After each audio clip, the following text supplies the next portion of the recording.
Vamos. Acompanhe diariamente às 22 horas, através deste canal, a Caminhada da Fé, com a oração dos revoltados.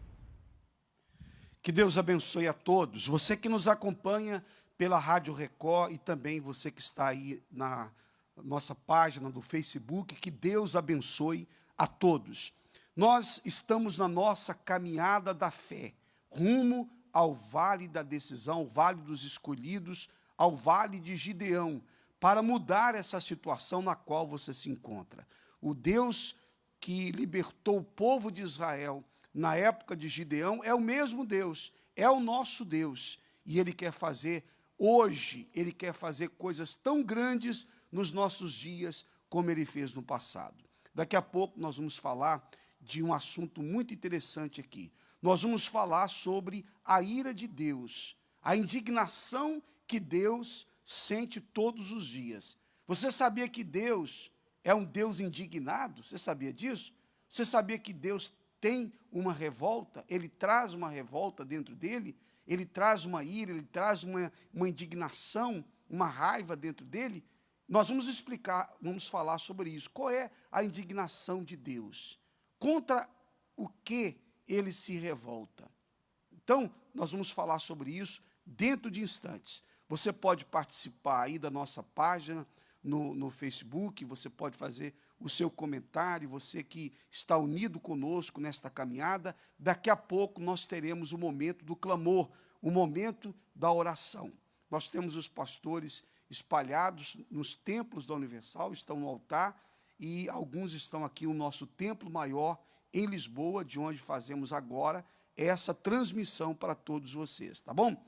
E nós temos também o Bispo Rodrigo, não sei se já podemos chamá-lo, mas temos o Bispo Rodrigo lá no nosso cenáculo do Porto, que também tem um testemunho de uma pessoa que se revoltou contra a situação, Bispo Rodrigo, a situação na qual se encontrava e teve a sua vida mudada, não é isso? Boa noite. Muito boa noite, Bispo. Boa noite a todos que acompanham essa transmissão. Está aqui comigo a Sônia, que vai contar realmente o que fez ela se revoltar e colocar essa força da revolta no altar. Não é isso, Sônia? Sim. Muito boa noite. Boa noite. Fala para a gente, então, fala para as pessoas, antes de você chegar na igreja, quais eram os problemas que você tinha? Ora, antes de eu chegar na igreja, eu cheguei bem jovem, não é? Tinha muitos problemas de saúde. Começou por um problema de fala, que era uma gaguez quase profunda. Depois começou com problemas em eu me alimentar, comia muito pouquinho e tudo aquilo que eu comia eu vomitava. Ninguém sabia muito bem ao certo porquê, ainda demorou um tempo a se conseguir descobrir porquê. Pronto. Quando se conseguiu descobrir, eu tinha um problema no esófago, em que nós temos um refluxo, e esse refluxo tem uma válvula que nós, quando nos alimentamos, essa válvula fecha, não é? E para a comida depois não subir. A minha estava sempre aberta. Ok. Pronto. Então isso gerava em que eu comesse, não, tudo aquilo que eu comia, eu vomitava. O que é que isso causava? Fraqueza, não é? Davam-me crises de 2, 3 dias que eu tinha que ir para o hospital pegar soro, porque depois a imunidade era muito baixa. Faltava muitas vezes à escola, porque, pronto, como estava sempre doente, não conseguia ter uma vida estável, mais um jovem, e isso trouxe muitos traumas para mim, também a nível psicológico, não é? Porque não era uma criança feliz. Não conseguia ter uma vida normal não de uma tinha criança na vida escola, normal. as atividades Sim. normais, nada? Sim. Atrapalhou na vida econômica da família? Sim, Sr. Bispo, atrapalhou porque, é assim, os meus pais passavam a vida nos médicos, não é? Gastavam o que tinham e aquilo que não tinham a tentar encontrar uma solução e não conseguiam. Quando já estavam cansados de bater falavam num especialista e eles iam, falavam no outro eles iam, íamos ao hospital, íamos a um particular, e a verdade é que, assim, eu cheguei a pesar 30 e poucos quilos. Isso com que idade? Já na adolescência? Na adolescência, sim. Então, sim. Eu não conseguia comer, para o senhor ter noção, um pão com manteiga. Eu lembro-me disso até hoje porque eu gosto muito de pão com manteiga. E essa coisa mais básica... E eu não conseguia comer. Deitava fora? Deitava fora, sim. E assim era a sua vida? Assim era a minha Os vida. médicos não conseguiam resolver? Sim. Tentou buscar ajuda em outros meios? Sim. minha mãe tentou em bruxos, promessas, fez muitas, eu lembro. E gastava dinheiro em tudo isso. Gastava dinheiro em tudo isso. Então foi assim que você chegou Sim. na Igreja Universal. Sim. A adolescência, a sua juventude marcada por doenças. Sim. Como é que foi a partir daí? Quando eu cheguei à Igreja Universal, foi uma sexta-feira, eu lembro-me. Foi uma pessoa de família que me convidou e eu aceitei, ele sabia o meu problema. Nesse dia eu senti-me logo melhor. Não consigo explicar para o senhor, não foi logo na parte da alimentação, mas interiormente eu senti-me com mais força. Pronto. E no caso era o meu avô, disse-me assim, então o que é que achaste? Eu disse, eu vou, parece que estou melhor.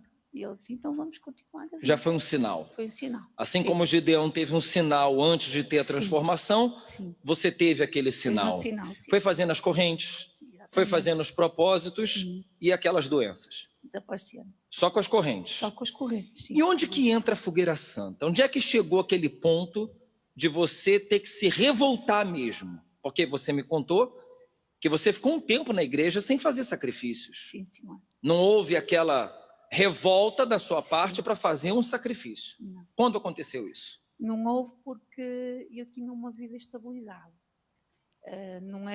Tinha, dentro da igreja eu tinha o meu trabalho, tinha um bom ordenado, casei, comprei a minha casa, comprei o meu carro, tinha uma vida estabilizada.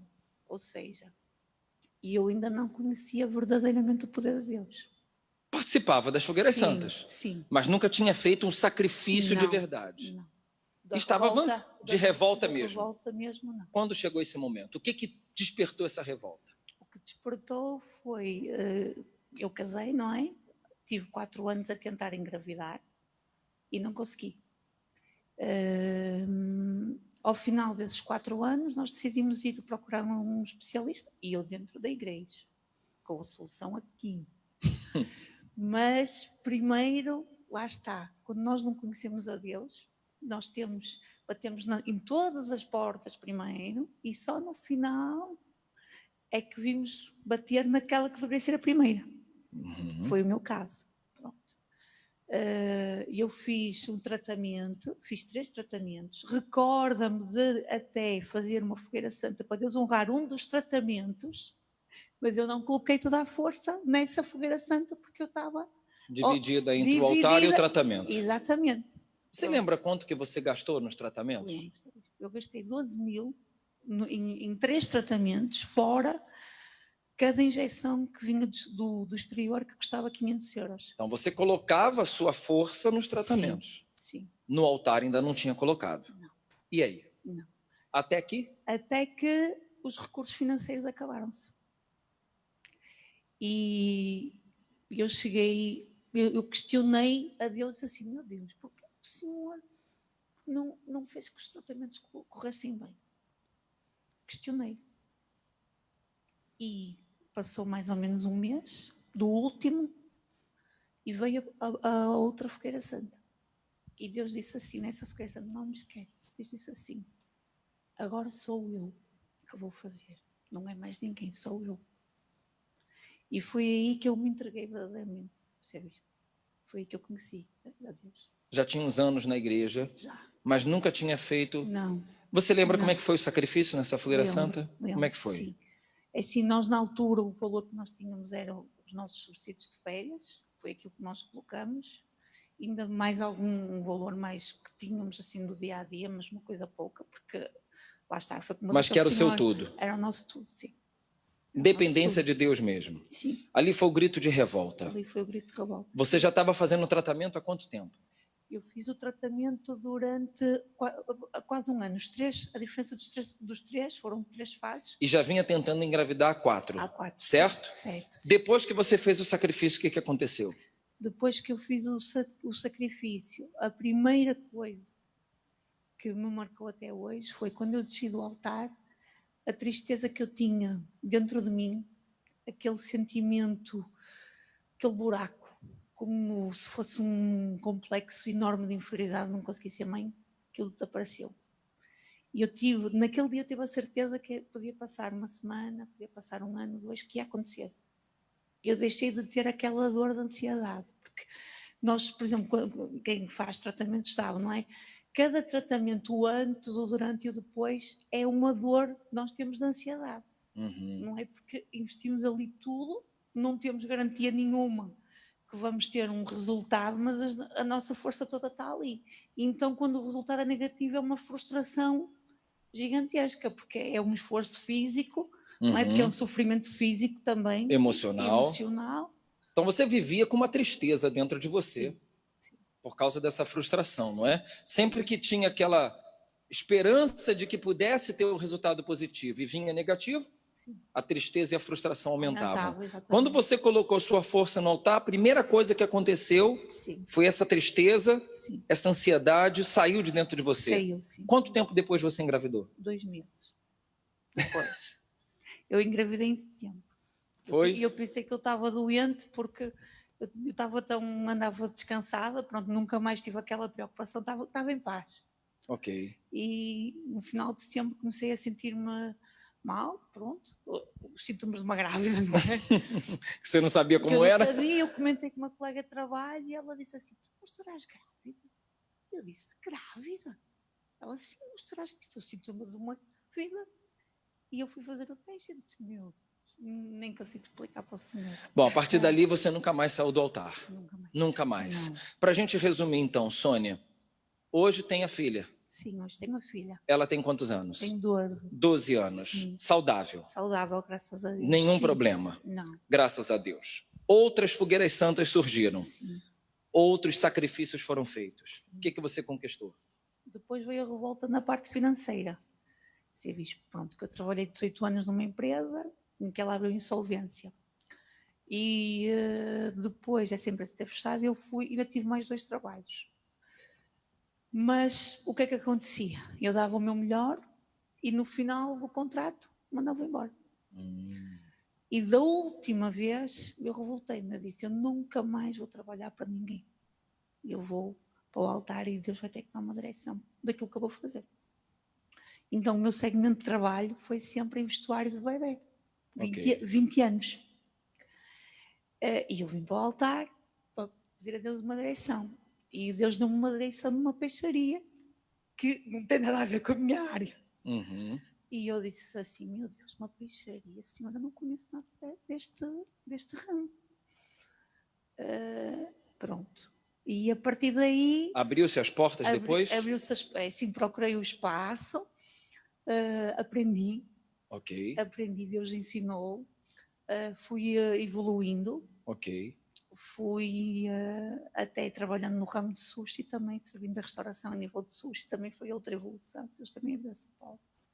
E quando eu olho para trás, eu penso assim, que nós com Deus somos capazes de tudo, porque mesmo quando a nossa capacidade é zero, não é? Quando a nossa capacidade é zero, a nossa capacidade humana, Ele é as nossas mãos, Ele é a nossa mente, Ele é o nosso professor.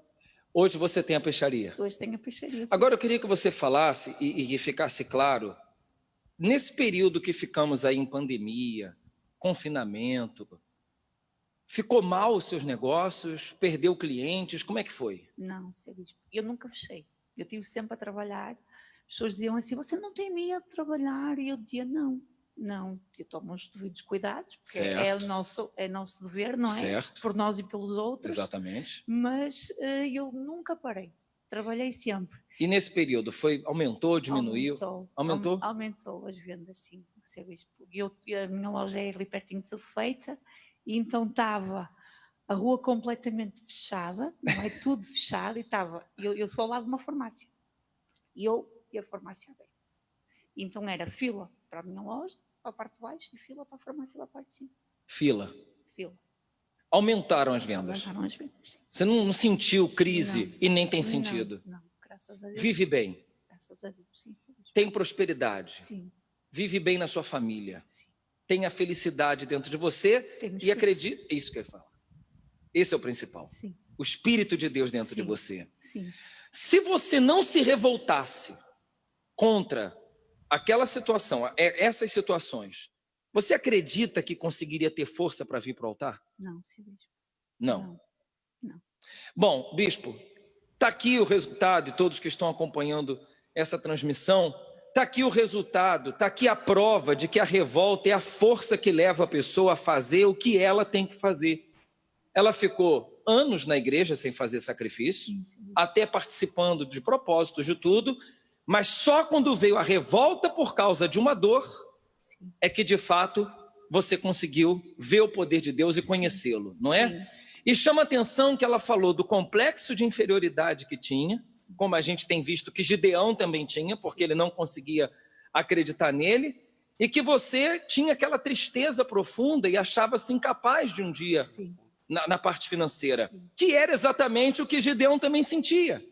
Ele sentia-se incapaz. E essa fogueira santa é para essas pessoas, não é para quem está cheio de condições. É justamente para você que diz: eu não sei o que fazer, eu não sei por onde começar, eu não sei que atitude tomar, eu estou perdido, desorientado, não sei o que fazer. O altar é se revoltar contra a situação e partir para o altar.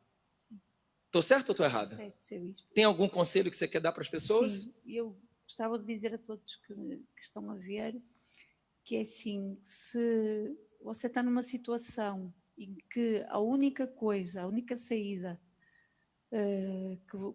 que você pensa que tem, que não tem solução, então eu digo, você está no momento certo para Deus agir. Porque é quando nós achamos que não há solução, aí é que Deus se manifesta. Porque aí é que nós nos entregamos para Ele e aí é que nós nos revoltamos verdadeiramente contra a situação. Porque enquanto nós achamos que com a força do braço nós vamos conseguir, o ser humano tem tendência a ir sempre pela força do braço. Quando a situação é limite, que pela força do braço nós já não conseguimos, então essa é a hora do milagre, essa é a hora que Deus vai agir, certamente, se a pessoa for para o altar.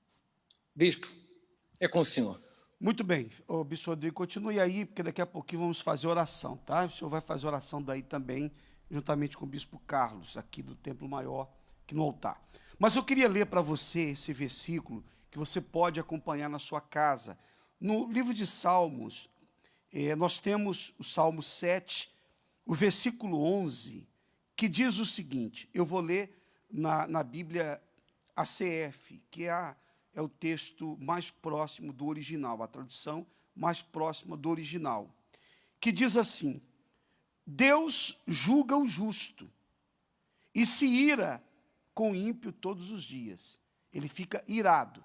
Então, se você procurar no dicionário, você vai ver que uma pessoa indignada é uma pessoa que está revoltada, é uma pessoa que está enraivecida, é a pessoa que é tomada por uma ira. Ira é isso, né? Então, Deus sente ira não apenas um dia sim, um dia não.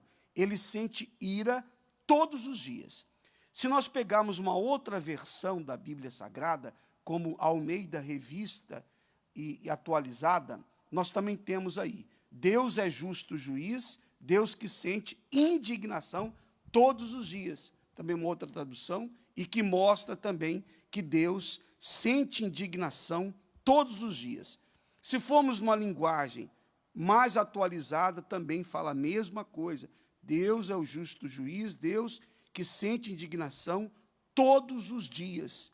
Então, nós temos aí em todas as traduções, nós temos a ira, a indignação de Deus, que é constante, constante. Agora, como é que nós podemos entender um Deus que é misericordioso, que é bondoso, mas que ao mesmo tempo é um Deus irado, é um Deus indignado? Como é que nós podemos entender essa indignação dele? E de onde vem essa indignação? Certamente a indignação de Deus não vem da sua misericórdia, não vem tampouco da sua bondade. Mas de onde vem a indignação? Vem exatamente da justiça. O caráter justo dele faz com que ele tenha e sinta indignação contra tudo aquilo que é mal, contra tudo aquilo que é perverso, contra tudo aquilo que é injusto. Veja bem, um Deus justo não aceita a injustiça, não aceita a iniquidade, não aceita o pecado. Um Deus justo não aceita em hipótese alguma que a mentira venha prevalecer contra a verdade, que o mal venha prevalecer contra o bem, que a sujeira venha prevalecer, que é o que tem acontecido nesse mundo. Todas as coisas que acontecem afrontam a justiça de Deus. Por quê? Porque, imagina bem, sendo ele o justo juiz, e esse salmo trata Deus exatamente como o juiz de toda a terra. Aqui, Davi está falando do justo juiz que está sentado no trono, e esse justo juiz julga a todos, observa todas as coisas. E quando esse justo juiz pesa as atitudes, quando ele pesa as obras dos homens, ele sente indignação. Deus se revolta contra todo o sofrimento das pessoas. Ele não quer isso. Como é que você imagina um Deus justo? Como é que esse Deus vai ficar no seu trono? Como é que é a postura dele? Será que é uma postura de passividade? Será que Deus está insensível? Será que ele não se importa com tudo de ruim que está acontecendo nesse mundo? Ora, é muito simples. Vamos tomar como exemplo nós mesmos. Em que sentido? Por exemplo, nós todos somos falhos. Eu sou falho, você é falho. Todos nós temos os nossos defeitos, e muitos. É ou não é verdade? Talvez nós temos as nossas qualidades, todos têm, e temos os nossos defeitos. Talvez os defeitos sejam maiores ainda do que as qualidades. Bem, todos temos falhas. Entretanto, mesmo que tenhamos as nossas falhas, limitações, mesmo que sejamos pecadores, nós não aceitamos injustiças. Quando você vê alguém sendo injustiçado, você fica aborrecido, é ou não é verdade? Você fica revoltado, você toma as dores daquela pessoa, ou não é assim? Quando você vê, por exemplo, uma reportagem de uma criança que foi abusada, que foi violentada sexualmente, como é que você fica diante daquela injustiça? Você fica passivo? Você fica tranquilo? Ou aquilo mexe com você? Com certeza, se a pessoa tem sangue nas suas veias, ela fica irada com aquilo, ela fica revoltada com aquilo. Por quê? Porque a injustiça nos deixa revoltados. Quando você vê, por exemplo, uma pessoa de bem sendo prejudicada por uma farsa, por uma mentira, quando você vê uma pessoa que faz as coisas corretamente, aí vem um mentiroso, um mau caráter, e difama o nome daquela pessoa, e prejudica aquela pessoa, como é que você se sente? Você fica indignado com aquilo, você fica revoltado, você diz assim, como é que pode aquela pessoa mentirosa, traiçoeira, fazer uma maldade como essa? Você fica revoltado e você quer ver a justiça, você quer ver a verdade prevalecer. E olha, nós somos falhos, nós somos pecadores, mas temos dentro de nós esse senso de justiça. Você sabe por quê? Porque Deus colocou isso dentro do ser humano. Deus colocou dentro de nós uma ira, uma raiva contra aquilo que é ruim.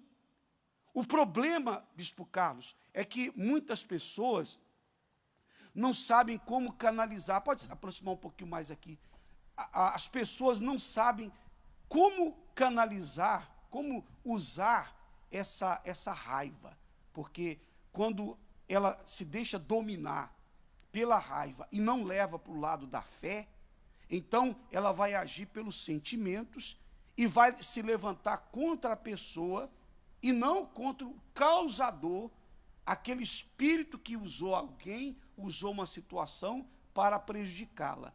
Quer dizer, quando a pessoa aprende a usar essa revolta que já está dentro dela, todo ser humano tem, qualquer pessoa nesse mundo, não importa a religião dela, ela traz dentro de si já essa raiva. Agora, quando ela vê o mal, ela não aceita. O problema é que as pessoas não sabem usar esse sentimento. Esse sentimento só tem valor quando ele se alia à fé. Aí sim, a fé precisa da revolta para que ela possa funcionar. Era como se a fé, nós temos aqui Por exemplo, esse cântaro, aqui está o cântaro e está o fogo. Então, a revolta incendeia a fé. Às vezes a fé está passiva, às vezes a pessoa tem fé, mas a fé está ali parada. Mas quando vem uma revolta dentro dela, essa revolta inflama a fé que está no coração dela, inflama a fé, e é aí que ela deixa aquela condição de passividade. É aí que ela diz, olha, eu não aceito isso, ou é ou não é. Se Deus é Deus, então essa situação vai ter que mudar. Ou Deus muda a minha situação, ou então eu vou ser envergonhado, ou está tudo acabado. Então, quer dizer, é preciso, então, saber usar, canalizar, Bispo Carlos, esse sentimento de ira para a fé. Sim, senhor Bonatius, que é uma força, né? Nós vemos a revolta como uma força, só que ela tem que ser trazida para o altar, porque revolta que não é trazida para o altar, ou seja, não é usada com a fé, como o senhor estava a referir, não passa de um sentimento de raiva, muitas das vezes momentâneo, que a pessoa até diz, eu vou fazer isso, vou fazer aquilo, enfim. Mas passou a raiva, passou aquele momento de ira, volta ao estado de passividade, volta a aceitar a situação, volta inclusive a buscar uma desculpa, uma justificação para a sua situação. E começa até a buscar culpados, né? Põe a culpa em A, B, no governo, nas pessoas, na família, enfim.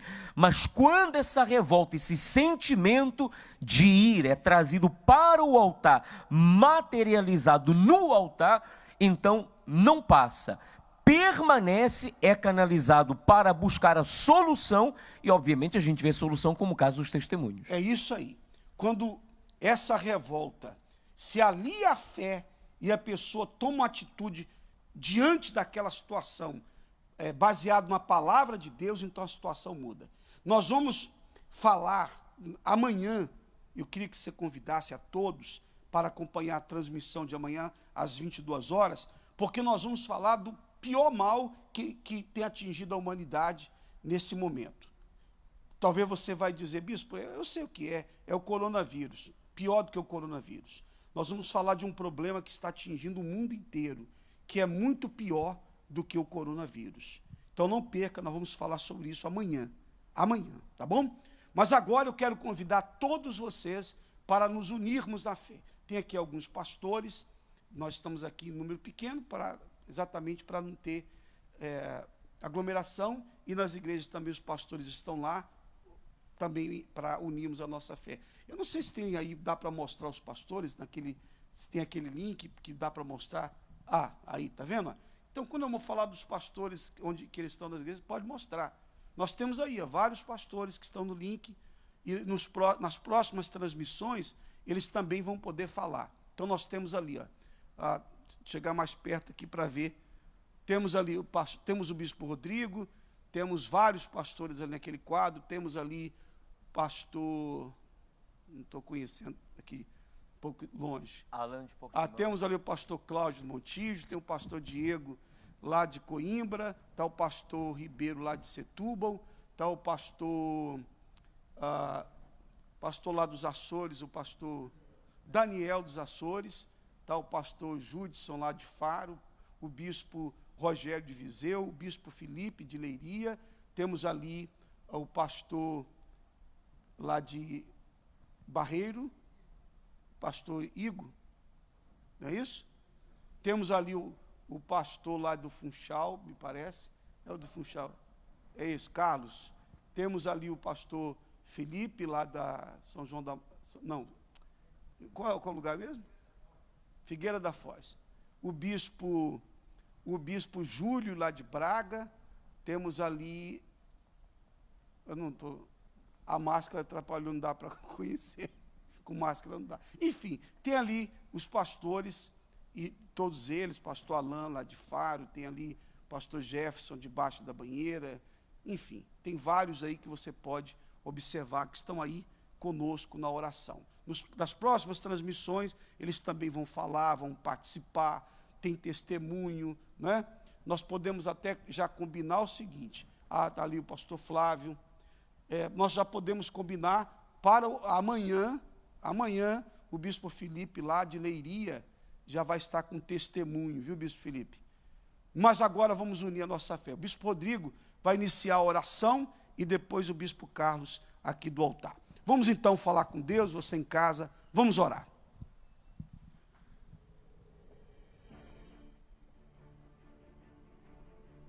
Para nos revoltarmos, meu Pai, porque quando olhamos para a Tua grandeza, quando olhamos para a Tua palavra e vemos as maravilhas que o Senhor fez no passado, tantas e tantas maravilhas, meu Pai, não podemos de forma alguma aceitar que hoje não vejamos as tuas maravilhas. Aliás, esse foi o questionamento de Gideão. Ele ouviu falar que o Senhor tinha feito tantas maravilhas no passado, mas a realidade dele era diferente. Hoje, meu Deus, se formos analisar a vida das pessoas, é assim.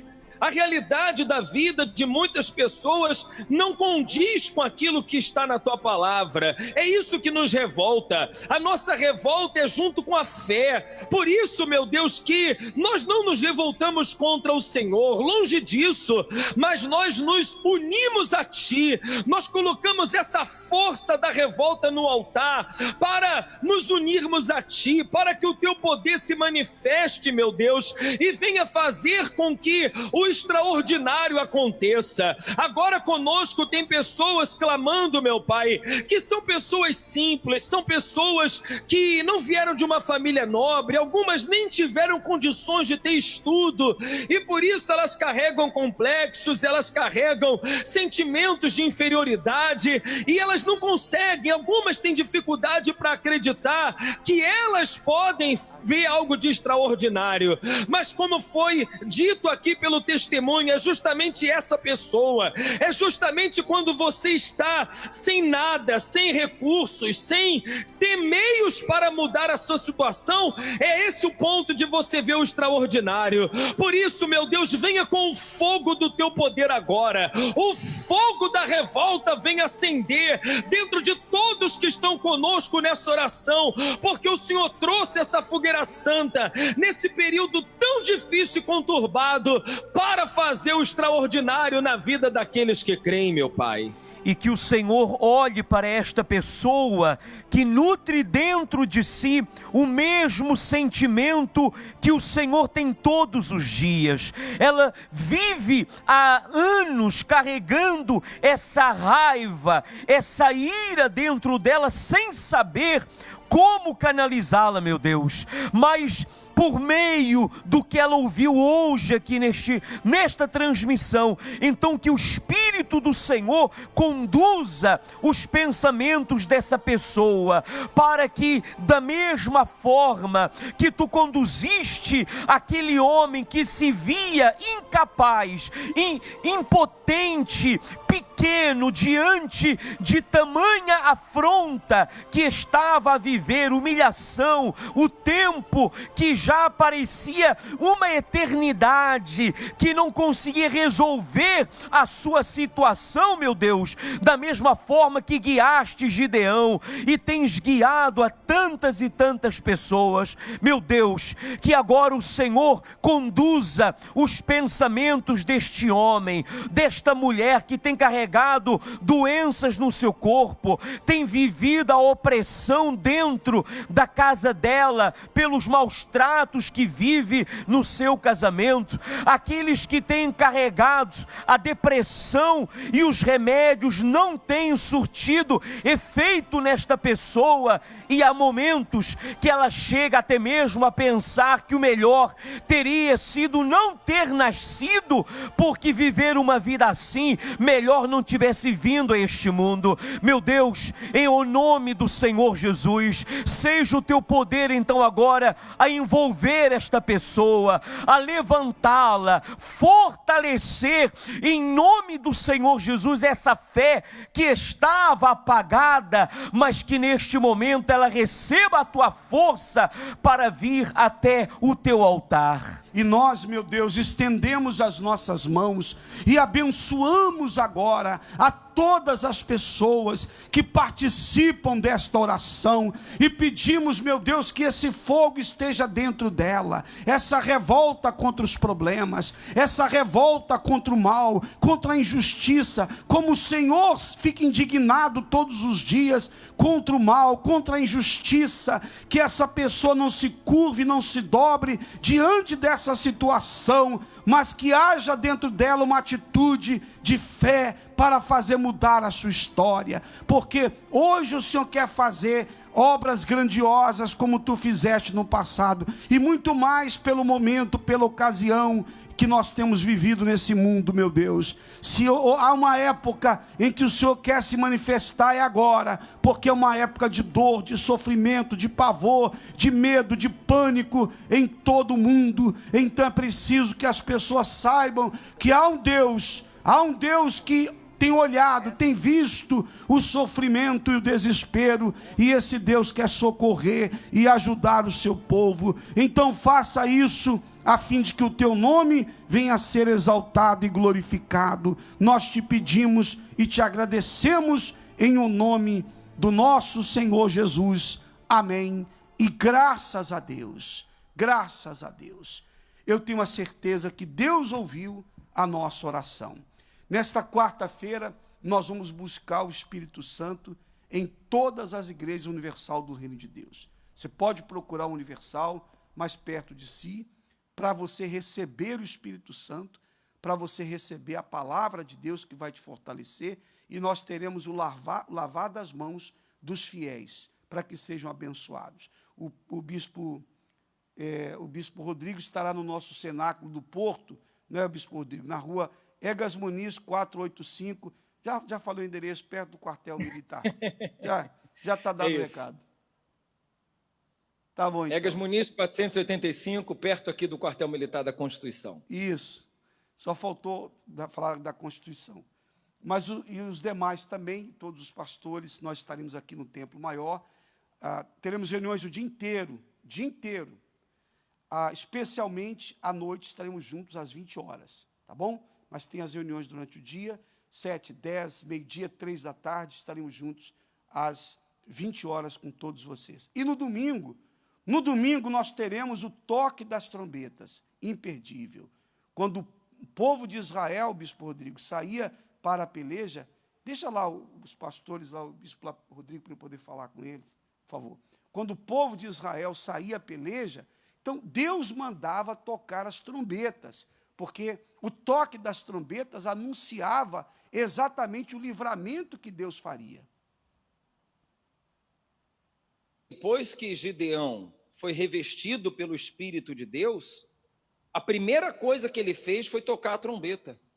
A Bíblia fala que ele foi revestido pelo Espírito de Deus e logo a seguir ele tocou a trombeta para chamar aqueles que tinham o mesmo sentimento de revolta para se unir a ele. É o que nós estamos fazendo. Nós estamos tocando a trombeta para convocar os que estão agora acompanhando essa programação e que trazem esse sentimento de revolta contra a situação que estão vivendo. Domingo, para estar na igreja, porque assim como os 300 se uniram a Gideão e através deles aconteceu algo extraordinário, é o que vai acontecer com todos que estarão conosco nesse domingo. A convocação é para os revoltados. Quais os horários aí no Cenáculo do Porto? No domingo, os horários são normais, 7h30 da manhã, 9h30 da manhã, que não teve alteração de horários, e também tem às 15 e às 18 horas. Os horários normais, como tinha antes da pandemia. Muito bem. Aqui no nosso Templo Maior, nós tivemos que mudar os horários da manhã, exatamente para podermos respeitar o limite, o distanciamento das pessoas. Então, aquela grande concentração de 9h30 que fazíamos antes da pandemia, então, obviamente, não podemos, no momento, fazer essa concentração, reunir todas aquelas pessoas aqui, porque tem que ter o distanciamento, então não é possível, não é possível. Então, o que nós fizemos? Nós temos uma reunião às 7 da manhã, e essa concentração de 9h30, ela se dividiu em 3. Uma parte vem 7 da manhã, a outra parte, a maioria das pessoas dessa reunião, vem ou às 8, no Santo Culto, ou às 10 da manhã. eu faço essas 2 reuniões. Eu faço às 8 o Santo Culto e faço às 10 também da manhã, porque é o povo da concentração de 9h30. Então, termino a reunião e já logo na fé, já vou para outra reunião das 10, que é para seguir nesse espírito aí de fé da concentração de 9h30. Então, aqui no Templo Maior, domingo, 7, 8 e 10 da manhã. À tarde, 15 e às 18 horas. Só para você saber. E vamos tocar as trombetas. Vamos tocar. Seria bom você anotar todos os inimigos que você quer vencer. Quais os inimigos que têm se levantado contra você? Quais são eles? Doenças, desemprego, falência, vícios, problemas na família, depressão. Você escreva no papel e traga, porque esses problemas serão derrotados pela fé. Tá bom? Então, que Deus abençoe a todos vocês e até amanhã a partir de 22 horas. Até lá.